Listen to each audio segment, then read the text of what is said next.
Maama omuyimbi Weasel avuddeyo n'ayogera ku nsonga za mutabani we Weasel kw'ossa ne mukyala we Sandra ng'ono nno yakubibwa. Okusinziira ku maama wa Weasel nga bulijjo avuddeyo era n'awolereza mutabani we n'agamba nti ebyo biyitingana mawulire si bituufu mbu Weasel yakuba mukyala we. Katubikuwe. Kikulu bannayuganda boogera nnyo bye bamanyi ne bye batamanyi. Buli omu ayagala ekimuli mu bwongo bwe kye kiba ekituufu. Boogera nnyo. Twalabyeko nga poliisi egamba egenda noonyeza kweno ensonga era Weasel yandikwatira. Kyawe simanyi bwe kinaba kituusewo mujja kiraba. Naye abadde wano ng'ayimba lwaki tebamukutte? Kubanga kiboowa eri omwana waffe Sandra Teta mu bufumbo bwe. Ayagala nnyo Weasel. Sina na bubaka bwe nnyinza muwa businga ku ekyo. Ayagala nnyo Weasel obulamu bwe bwonna butambulira mu Weasel. Aboogera bali ku byabwe. Simanyi oba asobola naye azipannaawo mutima gwe gwonna gwogerera mu Weasel. Tegeeza ne Weasel ayagala nnyo Sandra. Baagalana be bamanyi ekyabatuukako naye baagalana naffe ne twewuunya laavu yaabwe. Mukwano guli beyond control. Tewalayinza na kubaawukanya okujjako bo bennyini nga be bakitadde. So muwa bubaka tugenda kumwanjula ndoza mu butongo. Yagambye n'embaga gyeri bayiza we twali tugenda mwanjula gwali mwezi oba gwa mukaaga ne batugamba eriyo genocide nga tekisoboka katujja kutegeka tumwanjule kuba baagalana tetulina bwe tubataawulula. Tetulina bwe tuyinza kubaawukanya bo baagalana kyekituufu. Abaana baffe bali batya? Baana ki? Be baleeta biri ebizzukulu birabika bulungi. Biri so beautiful. Birungi nnyo. Tebalina tabu yonna. Ayingirira eby'omu maka ga Weasel and Sandra ali ku bibye. Eby'omu maka bya maka. Balinde Sandra aloope.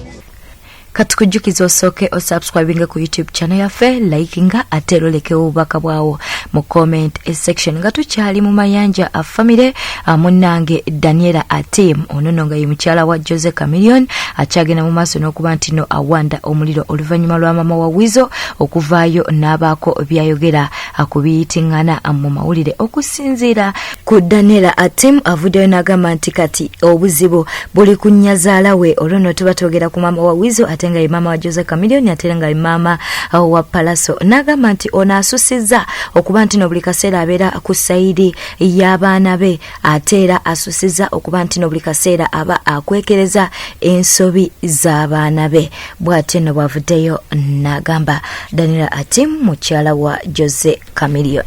Bwe tugendako ewa Ritah Kaggwa Uganda ye ekyagenda mu maaso n'okuba nti nno emunyumira yabadde ali awo ate ne bamukolera a surprise. Ritah Kaggwa ne bamukolera a surprise bambi eyamuleetedde n'okuba nti nno akaaba amaziga. Katubikuwe.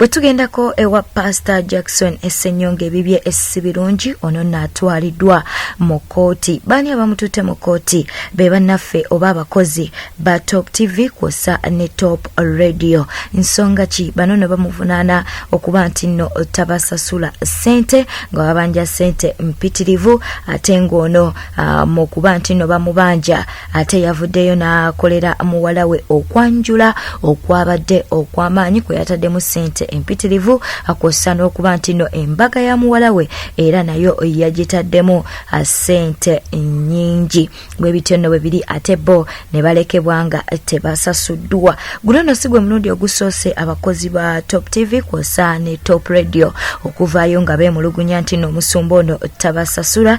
Atujjukira na bulungi era we waaliyo emikolo gya mutabani we era munnanga abakozi baavaayo ne bagamba nti nno tabasasula ate nga mutabani we yamukoledde embaga kwosa n'okwanjula okwabadde okw'amaanyi gye baatwala ebintu mu bazadde. Kati nno bano basazeewo okuba nti no Pastor Jackson Ssenyonga bamutwala mu kkooti oba oliawo ekyo nno kinaamuviirako okuba nti nno abasasula. Tujja genda maaso n'okugoberera emboozi eno, tujja genda maaso n'okunoonya Pastor Jackson Ssenyonga. Bwe tunaba tumufunye tujja kubeera nga tugakwa weekumire ku News Spark channel. Teweerabira ku likinga, ku commentinga ate era okusubscribinga ku YouTube channel yaffe. Zari avuddeyo n'atabukira zaharatoto olutalo luno tulukuleetedde. Okusinziira ku Zari agambye nti tamanyi ddala ki zaharatoto kyamwagaza okutuuka n'okuba nti no buli kaseera abeera amuwalampa ate nga ye si byaliko. Katumukuwe mulimu abantu botunira balinga ennaku yabakubakubadda mukazi wattu oba yeekulira atya kati nzire ku Zara mumezara Zara, I'm gonna send you love. Ona nange byenageze naye kafiga kakyaliko naye bwe kiba nga kyekyo Zara tuyingire gym tukole ku mibiri. Zara toto tuyingire gym tukole emirimu naye nze nawe ngeze naye nkyalabikako kabonezekeeko kabwesti kakyaliko wokwata owulirawo nti okuttewo naye maama Zara wotayawula nti guno mugongo oba kino kiwato oba kiki Zara tuyingire mu gym tukole ku mubiri tulekerawo okuvuma abantu. Obudde bwe tumalamu naye nga tuvuma abantu tusobola okuba nti twefaako ne tweimprovinga fenga abantu and we improve ourselves, you know. So yeah, do your jobs guys, we love you. TVs cannot survive without you. TV cannot survive without drama. Walasobola kubeera ku TV n'alaba amawulire kuva ku makya mpaka laggulo. We need you guys, but just do your job better. Put a little bit of professionalism into it. Ebintu mujja kulanga binyuma, ebintu mubiteke ku level eziri international. Naye kuovuma okirako oli mu katale simanye ni Masaka bichi weno mujja kufiira nze ku TV mujja kufuna cardiac arrest. Obusungu bungi nnyo. You so angry. Why are you angry? Why are you so angry? Are you angry over people's lives? Are you angry that the people that you're coming out for are better than you, more successful than you, good looking than you? No, you are a TV presenter. It's a calling. It's a beautiful calling. There's a purpose for you to be a TV presenter, but just use it in the right way. Mukakane chichi. Mufaji. Example, nze muvuma nti Zara yakolaje. Zara nakwagalira musajja Tina. Nababira byapa wallahi semumanyi nawe maze mbalaba ndozeyo kuyisinganya bya makubo ebintu byemuvuma okera kumacha novuma omuntu ng'olinga mumanyi wallahi nze nga temumanyi abantu abasinga ku social media nze munda wabulabi nti mpostinze bifaananyi Kaggwa. Bakyala bannange mulina okutegeera ekintu kimu. And I'm gonna say this again. We know together chinchibu. Omuntu yenna are taking a time out of their lives. Naga mantiri ro ina kutuwa kusari. Nena kuvuma Zari. Ito ina byakola. And it's number one, it's okay that language jeke chokumanto ina byakola. Abantu abo in most cases they are fighting inner battles. They are fighting inner demons. Mumita zombie. That's what I'm seeing here. I don't know. Sibimanyi. Zombie, no, let's call her Rita. It's okay. Remember, we're switching the topic. We're switching the topic. We're gonna start uplifting each other. We're gonna start uplifting each other. Kumanga, fena bwetuba winning. If all of us Ugandan women are winning, it's a beautiful thing to see. So, muamwita zombie.